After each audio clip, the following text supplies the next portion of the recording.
আরে চেয়ারম্যান বেড়া কত বালা, আর চৈদারটা ফৈনির করে ফৈনি।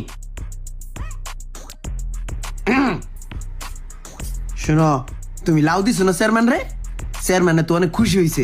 খুশি হইয়া দাঁড়াও, তোমারে 10 টাকা দিছে, চা খাইও যাওয়ানোর সময়। ধরো, বিদায় হও ভাই, এখানে বেশিক্ষণ খারাইও না, যাও। ইয়াল্লাল্লাহ, চেয়ারম্যান সামনে টাকা দিল কি লেগা? আমি কি টাকার লেগা হিল্লার লেগা লাউ আনছি? আমি তো হিল্লারে ভালোবাসা, হিল্লারে শুভেচ্ছা দেওয়ার লেগে হিল্লার লেগে লাউ আনছিলাম। আমি যদি টাকার লেগে লাউ আনতাম তাহলে হিল্লার কাছে আনতাম কি লেগা? আমি তো লাউ বাজারে নিয়ে বেচতাম পারতাম না। ক্ষেতের কচু লাউটা আপনার লেগে কাটতে লয়েছিলাম, বুঝছেন? আপনি আমার টাকা দিয়ে অপমান করলেন চেয়ারম্যান সাহেব। আপনাকে ভালোবাসা ভোট দিয়েছিলাম, আর ভালোবাসেই তো আপনার কাছে এসেছি। গরিবের ফিলিংস